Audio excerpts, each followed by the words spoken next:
Hello, and welcome to the Wedding Dish Podcast. Grab your fork and knife and take a seat at our table as we dish on all things weddings.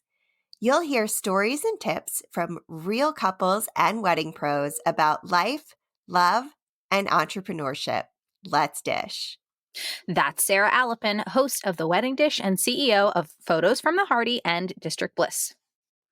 And that is my amazing guest co-host, Taylor De La Fuente, who you may remember from several other episodes of The Wedding Dish. She is also the CEO and wedding copywriter behind Lemon Tree Editorial. And I'm so glad that you are here today with us. Yeah, likewise.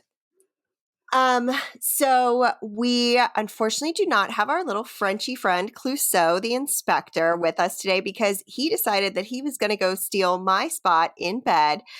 So he went out of the room that I record in across the hallway. So you may still hear him snoring. Who knows?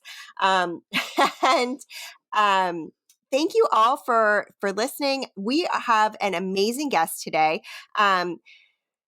She has a fabulous story about how she not only started her business, but also her wedding story. And I'm really, really excited to introduce you to the CEO of Kara Maureen Bridal Coaching, Kara Ghassabeh. Thank you so much for being here. Thank you. I'm so excited to be here. Yay! So let's dish. Yeah. How long have you been in business now? So it's kind of a funny story. I've always been sort of a side hustle life coach. I started around 2012 coaching women around dating issues. I was super into the dating and breakup world, while at the same time working at a nonprofit serving like underserved kids in DC, low-income mothers, providing those kind of social work services, doing the fundraising and the management for that. And then on the side, I was working with my girls and the dating life stuff. So it was always a side hustle. And then, fast forward to 2 years ago, I kind of made the leap into making it full time and switching the focus to the brides, kind of having gone through sort of an interesting wedding experience and always just having this funny feeling that I was going to be in the wedding industry, but like never really knowing how. One of my first jobs was working catering, and I like love weddings. I just was obsessed. And I'm like, the fact that, I was like a teenager and I was cutting someone's wedding cake just like blew my mind. And I was just always very interested in that world. And I saw a lot of behind the scenes stuff, a lot of, of that, you guys know, the darker side and the underbelly. And I'm like, there's so much going on here. And again, it was always in the back of my mind. And then finally I'm like, hold on. There seems like there's this space, there's this gap in the industry. There's so much focus on this day and this moment and all this money and all these people who are coming to help you have this amazing day. But like, who's helping you like with the drama, whether it's your inner drama of your anxiety and you're just like, wow, this doesn't feel the way like I thought it was going to feel. Or it's like, I don't know how to deal with my mother-in-law. Why is my best friend like acting like total not who we've always been? So all these things start happening usually around this wedding planning time, and brides don't want to they don't want to say it to the wrong person because everybody's so invested, right? All your close people are usually in it with you, and you don't want to step on toes. And you also like the way our culture does it, we put these brides on a pedestal. And so if you feel like anything less than like beautiful and arrived and chosen and wonderful, like there's not a space always for that conversation. And so that's kind of what, brought me. I'm just like, I feel like finally I'm finding my place, my skill set in the industry that I've always loved, but never figured out exactly how I was going to work into. And so here we are. And of course, COVID happened and that got a little tricky, but we're plugging away. I really love that. And one of the things that I noticed specifically in when, we went through kind of the questionnaire that goes into our show notes is you really talked about the culture surrounding brides. So tell me a little bit about how we put brides on a pedestal. Yeah, I just feel like just the way when you look at sort of the wedding landscape out in culture, it's like the say yes to the dress and all the bridal magazines. It's very focused on the female, on the woman, and so many, obviously all the fairy tales. It's like, what are we all going for? Or the Like, bridezilla, the opposite, right, right. Kara? Well, Like, that's the thing. The get bridezilla, yes. double. So all of the focus is, what are we making this woman about on this day? So either it's she's perfect and she's chosen and she's great, and then we're gonna give her, we're putting her in this wedding, and then like, wow, what a bee, and like she's so picky, she's unpleasant, like, and then everybody, and then boom, you fall down. And so it's like it's that whole thing, and so many brides you don't even see it coming, and like so many people, I think, especially in the DC area and just getting married a little later, like I was like, I got this, I'm gonna be fine, I have my head on straight, I know it's important, I know, and yet it's almost like the wedding industrial complex sucks you in. You don't even realize it was like so many unspoken pressures, not to mention so many dynamics are shifting right beneath your feet. Like I never thought, relationship with friends or my mom, I mean, that was solid. Like that was just always a solid part of my life. It was the dating stuff that was a more tricky or whatever. And then all of a sudden around my wedding, that got like very complicated in a way that just only a wedding could do, right? Like only a wedding, then all of a sudden the single girls are feeling like, well, what happens to us? Are we being abandoned? Where do we fit in? And making space for those issues. And, your mother having, what does it mean? Our family and their family, and especially mine had the culture thing. So it's like you said, there's the bridezilla myth that I just hate, that princess myth, like all of it just comes clashing together, and like there's no way to win. And it's so hard to like have a voice because people are just like, you're happy. Like this is what you want, you getting what you want. And now it's toxic positivity. Ugh, right. I'm loving this conversation already. This is like all of my favorite topics because I'm sensing, Kara, from you like a real feminist mission. Yeah. Like that to me sounds like the thread between all of your work, from the relationship coaching now into like the bridal coaching and assistant, is like, just how can we support women and make them feel like important and cared for and centered? I just love it. Exactly. Like it's funny because I'm getting some feedback like, you need to talk couples. And I'm like, and yet it's really grounded me in exactly what you said. Actually, this is very gendered. This is very feminist. This is very much about the patriarchy and the cultural norms.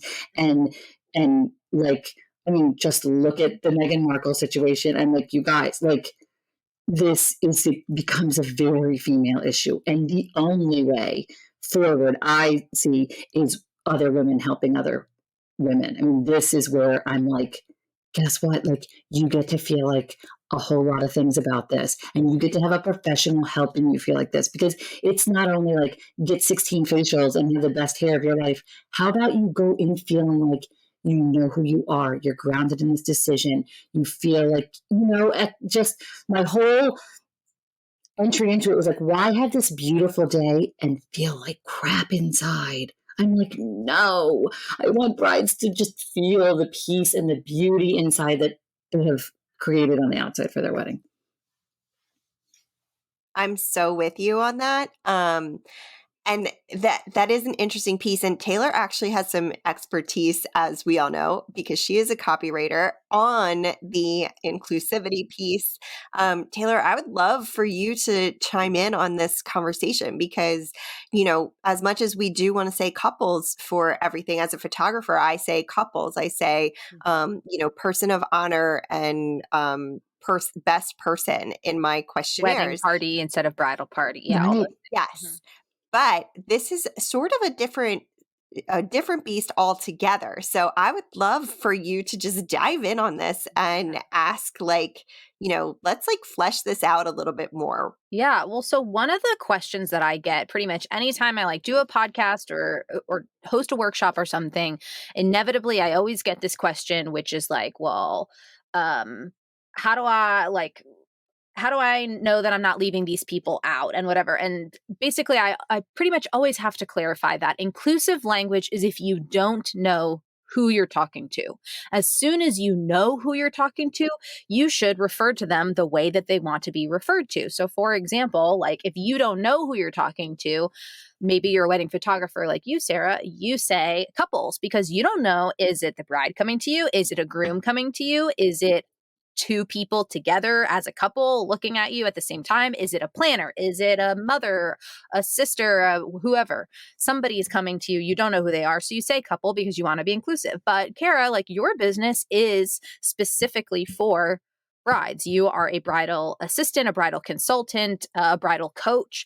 And so there's absolutely nothing wrong with saying bride, bride, bride everywhere because that's who you're actually talking to. You're allowed to say women. Like you don't need to be gender non-specific when you know that that's who you're talking to. So I love that you brought that up because I think weddings very stereotypically are feminine and they have a feminine feeling to them. People associate them with women and there's nothing wrong with that, especially if that's who you're actually trying to help. So there's totally nothing wrong with saying like I'm focusing on women because this is a gender specific issue and these women need help.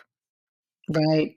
I think that is, then that's the funny thing when people are coming at me like, you're not doing the inclusive thing, and and I'm like, and I'm like, I love the feedback, and then I'm like, wow, it really got me really deeply rooted in the fact that this is actually, it's because that specific hetero theme, it's that storyline that's causing the suffering, and those people suffering because of that storyline are who I'm, and I think almost some of the other populations or the teachers showing the way of like how things can be different and the wedding industry, you know what I mean? The more we see other examples of the other narratives, I think it helps free these brides locked in this old normative pattern. I like, totally. Oh my gosh.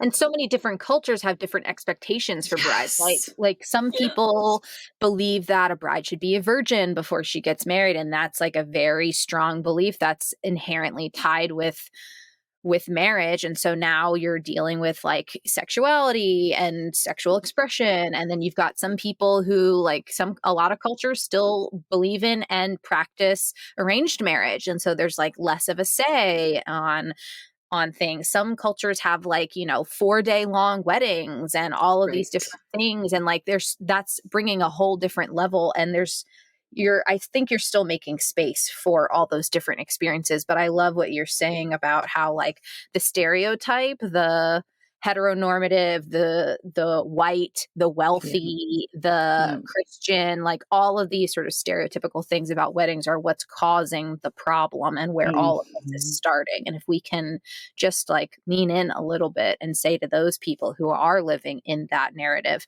you don't have to fit in this box. Right. Absolutely. Yeah. And I personally am not a crier. I never in my life have cried so much as when I was getting married. Yeah. I'm really sorry. And that's the other thing. It's like so many people too in the life coaching world are like, you can't pick a point in someone's life and try to target people when they're their happiest. You got to get them when they're down. Or I'm like, what? Again, I hear you because it's like sort of bad business. So like, it's like you got to get the girl who wants to get married, but she isn't. She's in the pain. The engaged girl isn't in pain. I'm like, that's what. Ask anyone who's already on the other side. It's just a similar thing with childbirth. It's like no one tells you, and then it's like that whole thing. I'm like, no one tells you when you get engaged, you're gonna have a big mix of emotions potentially, or weird rifts with relationships that are gonna fall apart, and like it's gonna be very disconcerting and stressful. And that's the thing. Like, I'm like, it's the happiest wink wink time of your life. Are you kidding? It's a huge life change. Any change is hard. The change you wanted, the change you planned for, the change you begged for, it still hurts and it's hard, and you deserve a guide to get you through it so that you are better prepared for a new chapter. You've got to up level. You have to get a new operating system to be existing with two different families and relating to people. Married, the way it exists in our culture, it does change things. I mean, it does. Yeah.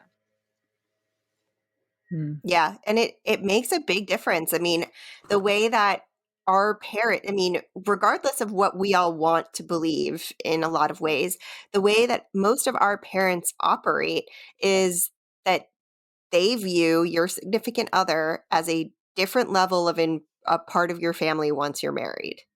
Mm-hmm. Absolutely. Do you think At there's least any that's positives to all of the wedding drama? Is there anything that good that comes out of it? Yes. I mean, that's definitely like my theory on this is like wedding drama is the map for like the best marriage prep ever. So like whatever is happening, that's why I'm like, people sometimes get the wrong idea. They're like, oh, you're not into the wedding. And I love the wedding. I think the day, I believe in ritual, I believe in ceremony. I'm just wedding obsessed. So I'm like, oh no, you have your day, have all the things. But do not ignore everything that's happening in that planning process, because it's all these little hints and breadcrumbs that are going to map to then what's going to go on in your marriage. So, like, a lot of people just think, okay, I'll just close my eyes, grin and bear it, and get to the wedding day, and then we'll just all be back to normal. And it's like, oh no.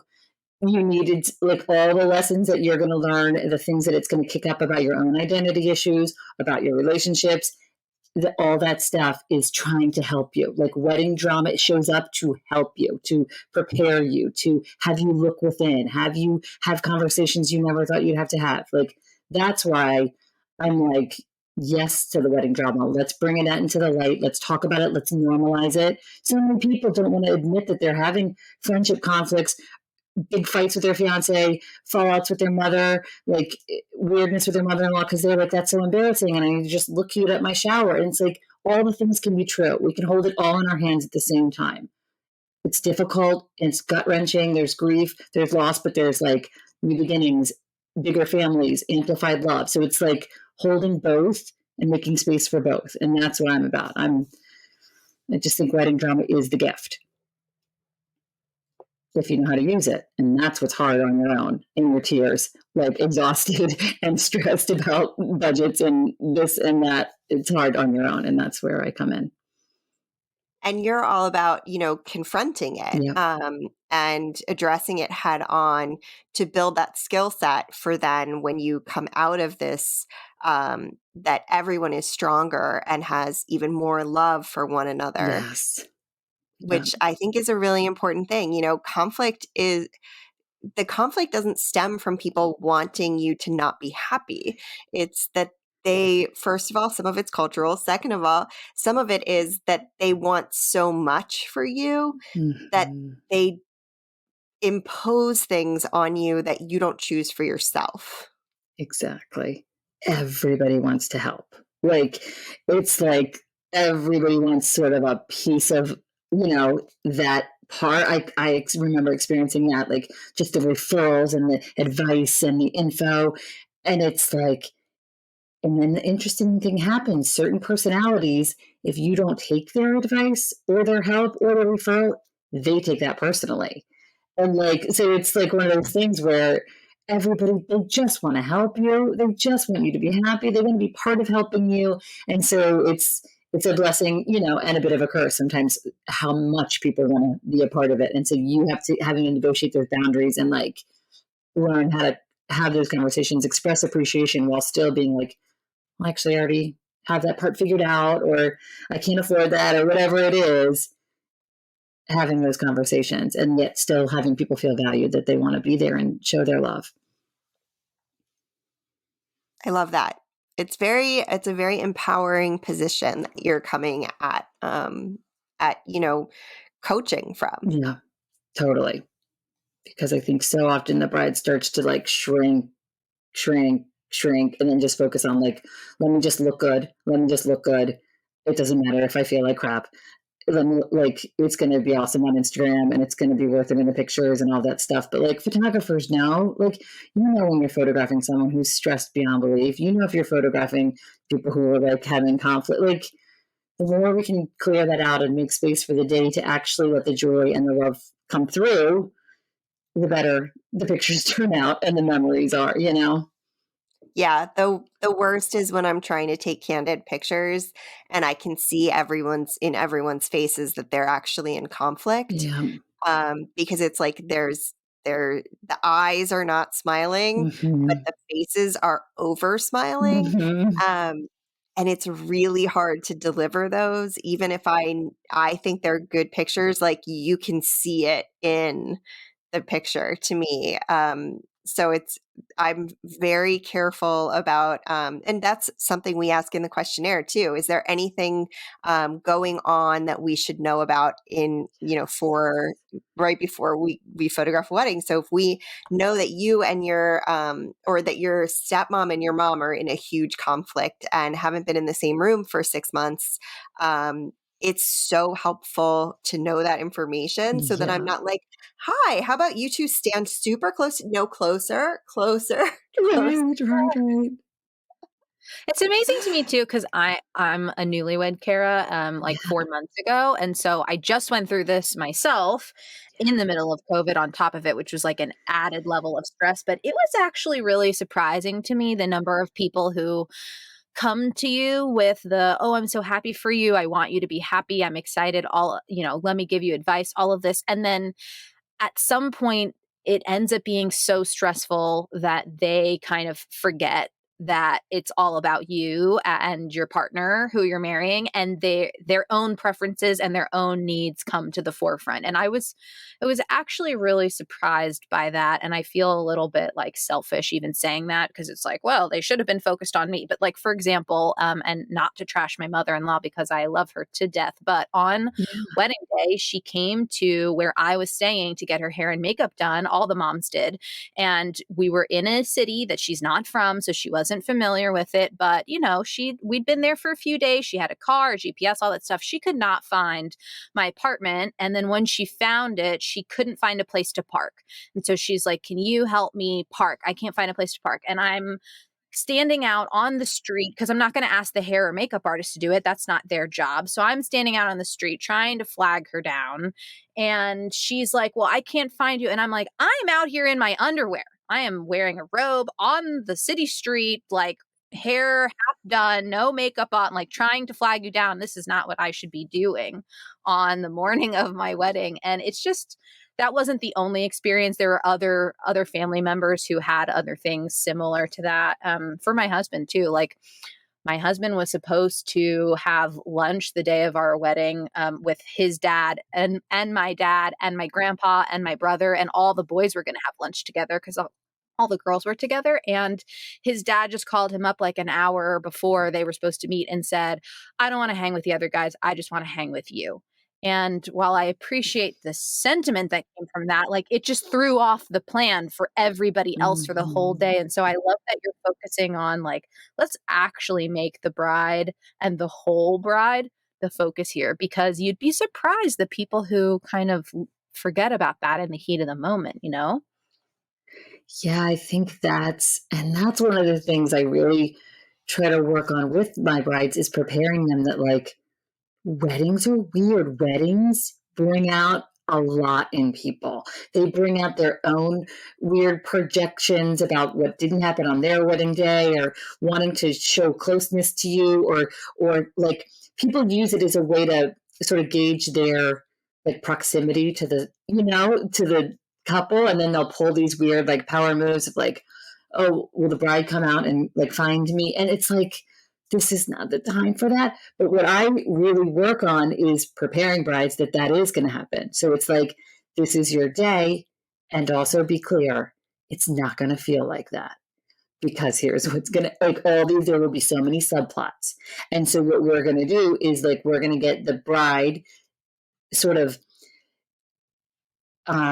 mentally in a place where she can handle that and not let it ruin her experience, because there's no way. It's like whack-a-mole. Like you can't even know going in, like you probably would have never guessed that, like who calls the bride when they can't I mean, it's like when you sit here and think about it, it's like, who does that? And then we all just know in our minds, it's like, of course, like Uncle so-and-so is going to get hammered and do a thing, or my sister's going to be more worried about her pantyhose than like there are just people's, it's like anxiety revs up. It's just a thing. All people's issues just come right to the forefront. And the bride is like, gets all just, like you said, mixed up in it and pulled and like, and so it's like, how do you keep yourself in that day? And so much of the work is preparing for that and how to like mentally not let it take over, because it's so hard to be like walking down the aisle being like, what the hell just happened? What is wrong with me? You know what I mean? And it can steal your moment from anybody. I mean, the stuff that goes on is just unbelievable. And that's what we really work on. It's literally just, it's a lot of thought work, and it's a lot of like, do you know how to get back to yourself? Do you know how to dismiss things? Do you know how to separate and make, okay, this is not about me. This is not personal. This is, you know what I mean? This is her stuff. This is, and when that's, but you're right. It's like your day, but it never ends up being that. It just doesn't. And so that, And I think, yeah, in all fairness, like sometimes people get into that mindset of this is your day, so I want to call you for help. You don't think about it from like the user experience, for example, or like what it would be like to be sitting getting like your like one half of your face done with makeup and one half of your hair done, and then you stand on the street in your underwear. Like they just don't, they're thinking like, okay, so this is the person I want to be here for, and this is the person I love. So they just don't think about it. Like, I mean, and it's so important to have that toolkit so you are prepared for it, so that you're not, at my wedding, for example, I snapped at one of my best friends from college who we didn't have very many people there, but she, we only had essentially immediate family and people that felt like immediate family. right. And I snapped at her because I was saying goodbye to my new in-laws, and they wanted to go to the bar, and they wanted to know why I wasn't ready to go to the bar. But I was like hugging people, and she was tapping me on the shoulder. And I was like, just go without me then. Yeah. And it was, I guess, came off more aggressive than I had intended, but it was like the fourth person that asked me. I was exhausted. Mm-hmm. I was emotionally drained. So having that toolkit so that you're prepared for that, I think is such a great thing that you're doing for people. Yeah. It's so, I mean, you can not predict, right? Like the things you think everybody else is going to be using their best sense, and they're just not. And like you said, who is the bride? Some people think you're all the things at once. Like, well, you're the host. So people are like, well, I'm here for your wedding, so you got to help me park, or I dropped my sweater, or I don't know what to do. You know what I mean? Or there's like the opposite where they're like, I don't want to talk to the bride because she's busy. And you're like, well, I want to talk to you. You're my friend. And so it's like people, it's either they're rushing in awkwardly or pulling back too much. And it's just really hard for people to get it right, which is why if we can get the bride, her mind managed and strategically. I mean, I'm talking to a bride right now who it's like, I know one of my bridesmaids is going to like end up in tears, and like, then the other bridesmaid said, don't worry, I'll go take care of her. She's like, and so then where does that leave me? You know what I mean? So she's like, and so it's like, so we're trying to like get ahead of it, have some of the conversations, get some of the angst out. And so it doesn't, you don't just have that time, like that time bomb, just like waiting to go off with your nearest and dearest people. But it just brings up so much stuff for people. It really does. Well, we are going to take a super fast break, and we will be right back with my lovely co-host Taylor and Kara, and we'll be right back on the wedding dish. And we are back. Thank you all for joining us and tuning into the Wedding Dish today. I am Sarah Alapin, your host. I have my guest co-host here, Taylor De La Fuente, and we have Kara Ghassabeh, who is the brilliant woman behind Kara Maureen Bridal Coaching. Thanks again for being here with us today. Let's dish. Yes. Absolutely. So Kara, I know Taylor had a few things she wanted to ask. Go ahead. Yes. So, Kara, I know I'm just reflecting on all of the things that you were talking about, all of these points, and it sounds like you've probably learned some of these from experience. So are you married? What was your wedding experience like? And did anybody help you when you were the bride? Yeah, so definitely my wedding experience. I got married in 2014, December of 2014. So that going through that experience definitely gave me the nudge I needed to sort of shift my business focus from dating to brides. I was one of those people who always wedding obsessed, always wanted to get married, like total life goal. And it sort of took me a long road. I met my husband at 33, got married at 34. And I just thought, I've been in the self-development world and social work, like all the things. I just thought this is going to be a breeze. And I've always been sort of like a peacemaker and a mediator. I'm the second of 6 kids. So like, I'm always making things work for people.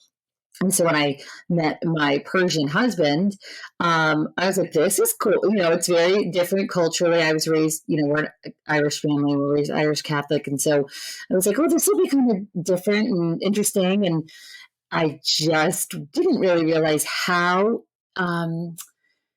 intense the cultural aspect would be, and just because what's under it is like all of these unstated assumptions and expectations. So his mom, total like, okay, we're having a Persian wedding. My mom thinking, okay, we're having an Irish Catholic wedding, and I'm like, oh dear, hold on. And so then it was like this whole idea of like, how do you do both and combining and I was really about, then it was maybe we'll do 2 different things so that everybody can get their sort of agenda or their vision accomplished. And for me, what was really important was the bringing it together and like, let's see if we can make this into one day and one ceremony. And so, the challenges that brought up, and mostly what it was just like all of the what the moms bring forth from like, they're just watching you grow up for all these years. They've thought about this day. And like, you forget because again, you're like, well, it's my day. And like, if I'm willing to be flexible, then so should you.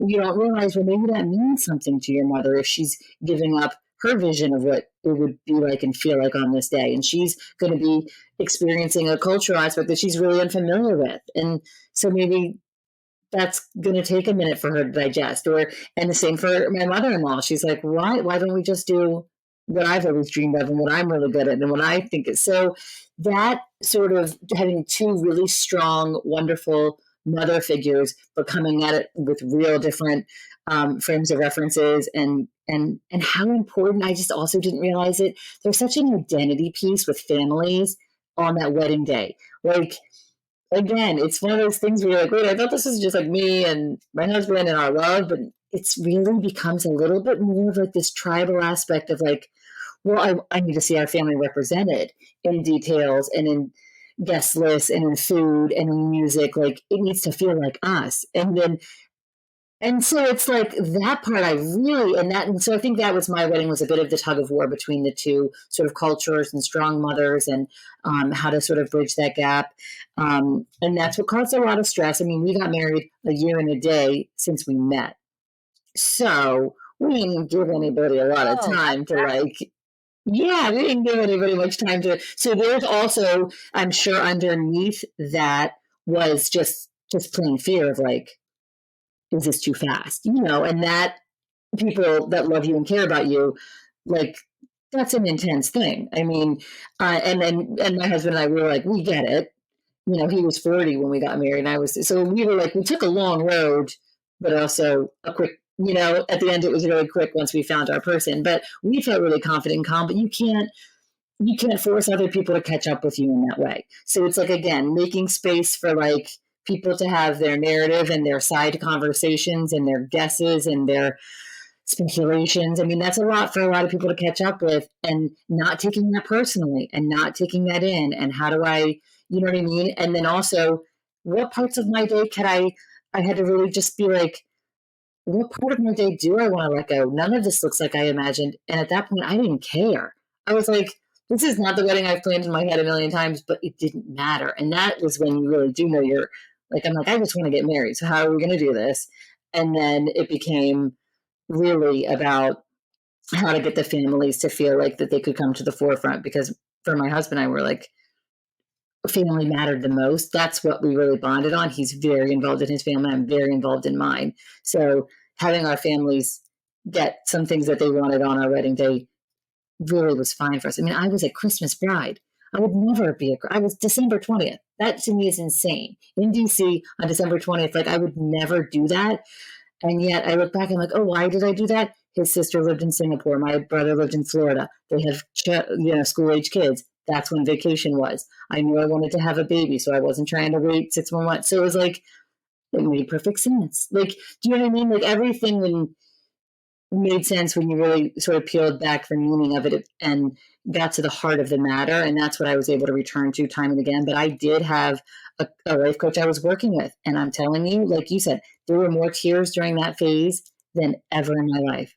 And I was like, damn, how am I crying? How am I sad? When I really, really did. I mean, the people that know me know, I was like, dating is my part-time job. Like I was so wanting to get married. That was like a very, very huge life priority for me. So it was like, I have this ring. I have this amazing fiance. How can this feel so heavy and hard? And even just like the changing of the name thing, like I was like, oh, I will never. I mean, I had a boss who didn't change her name. And I was always like, that is so weird that you didn't change your name. Like, I am Miss Traditional and I will change my name. Until you're like getting the paperwork to change your name and you're like, what the hell is this? Like, how do you all of a sudden go to work one day and you don't even know how to write your own name? Like, it's the weirdest thing. And also, you're like looking at his sisters and you're like, well, I've got your old last name. And then you're looking at your family and you don't fit in. Like, it's a thing. And I don't think there's a right or wrong to it, but you got to get real clear and intentional about it. And you got to have the hard conversations. For the women, it's going to bring up, I mean, I think for everyone it brings up stuff and you decide. For me, the deciding factor was I don't want to have a different last name than my kids. So like, I don't know why that always just bugged me. Like my boss would talk about, like you show up to pick up and you're like, oh, this is my name and that's their name. Like that for me was like, I'm like, I want to have the same as my kid, whatever. But I think there's a million creative solutions that people are doing now and making new family and last names and all these cool things. But people like, sometimes sometimes a woman chooses like, I want to keep my name like professionally. I'm good. I want to just stick with it. And then their husband's like all offended. And they're like, why are you offended? Like, what? So it's like one of these like big, small but big things that like we got to talk through, guys. And we got to just be like, let's just bring it out in the open and like, call a spade and let everybody have their feelings about it. Yeah. And again, all these things took me off guard. I really thought I was like traditional, like, I don't care. I will just be so excited to walk down the aisle. None of this will affect me. And yet it all affected me. And it was really tough. Yeah. Do you have any regrets? For my wedding? Yeah. Gosh, that's such a good question. I don't think I have. It sounds like you did a lot. You said it yourself. Yeah. You're balancing his family. You're balancing your family. And then at some point you go, wait a second, what am I even doing? Like, what about me? Right. I'm the person who's doing this for me and my partner. What am I even getting that I wanted? Right. Yeah, I think in the end, like I really did get what I wanted, was that both families showed up. We had 300 people at the Mayflower. It was a great, great experience. And it was funny because the whole time I was toggling between like, gosh, should I be making this thing that feels hard to happen? Should I be making it happen? And then so sadly, probably a year into our marriage, my father-in-law passed away.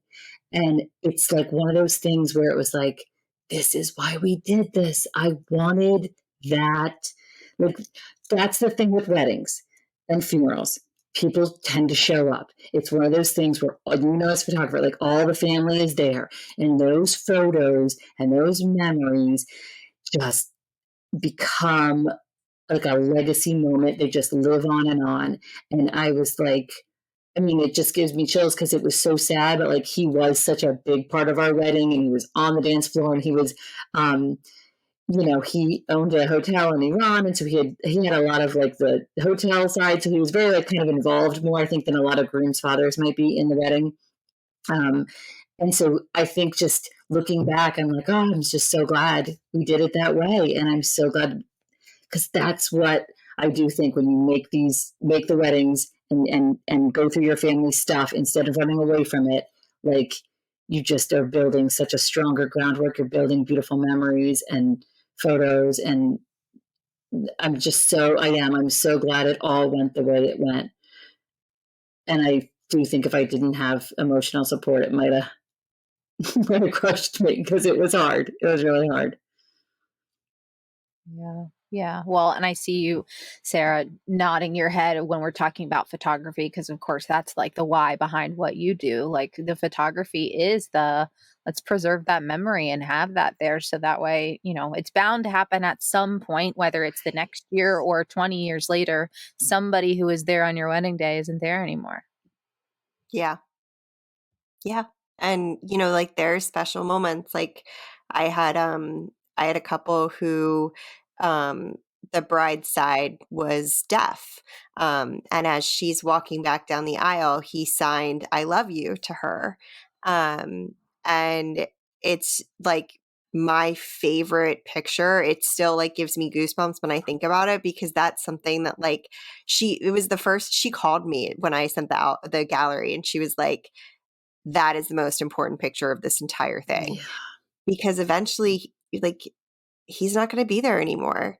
And, this is years ago, but it still gives me goosebumps when I think about it, because that's something that she gets to keep forever. Yeah. And it's saying something physically, as opposed to just mouthing it or something. So it resonates even more. I'll post it on our Instagram. But I don't sign, but I knew what happened in that moment. And I'm so glad that I snapped that photo. Yeah, that's so special.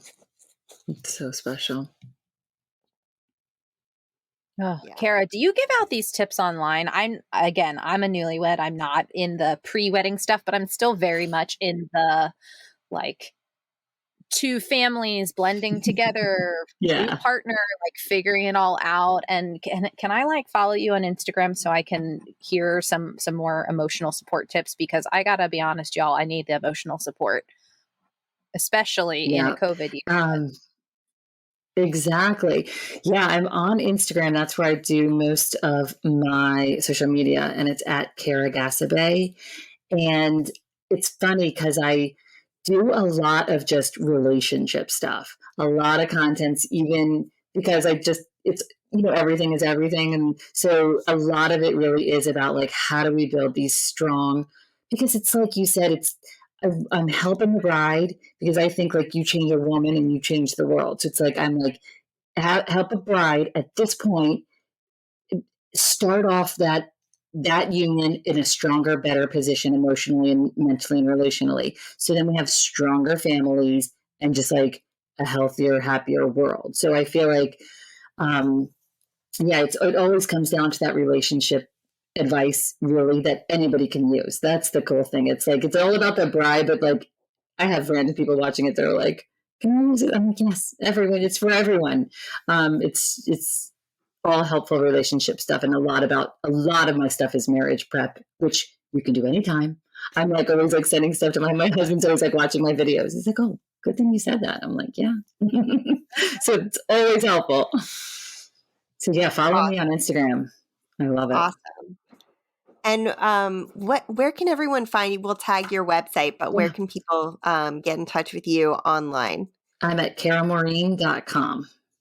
That's the website. And yeah, Kara Ghassabeh on Instagram, and my Facebook, Kara Ghassabeh, and Kara Maureen Bridal Coaching. But yeah, I am out there and just ready to like chat with anybody. I have people just kind of like DMing me random questions at night. I'm like, I got you, girl. Like, free mini session, like get on there. I'm loving to just talk to as many brides as I can right now.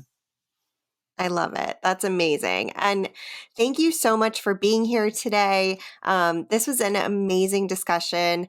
I loved that we talked about not just, what you do, but why you do it and how it's not that it's not inclusive. It's actually empowering to work with just brides. And that is such a crazy discussion. And I'm really glad that you're one, doing this, and two, that we had the opportunity to discuss all of the ins and outs and aspects of why you do what you do. So thank you so much for being here.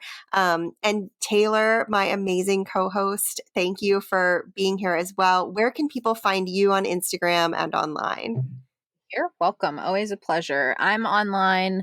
My website is lteditorial.com and my Instagram is the same, lteditorial. And so you can find me following Kara on Instagram, just soaking up all these relationship tips for my new marriage. I'm really excited that we did this because I feel like especially it's a women's issue and people overlook that a lot. And I do think, there should be somebody out there for the men too, for the grooms too. But I do think the women have an extra burden on their shoulders. So I'm just really grateful that we met, Kara. And thanks, Sarah, as always, for having me. Of course. We love having you here, Taylor. And please follow us on Instagram. We are at the Wedding Dish Podcast. We will share photos. We'll share information from Kara. I will share some of my stories about changing my last name. We'll share tons of things from Taylor as well. And our website is theweddingdishpodcast.com. You can read our show notes, the transcripts, because we are committed to accessibility here, and apply to be a guest speaker, all kinds of stuff. And make sure you tune into next week's episode and follow, subscribe, and rate the Wedding Dish on your preferred podcast listening to platform. Thanks, ladies. Have a wonderful rest of the day, and we'll catch you all next week. Cheers. Thank you.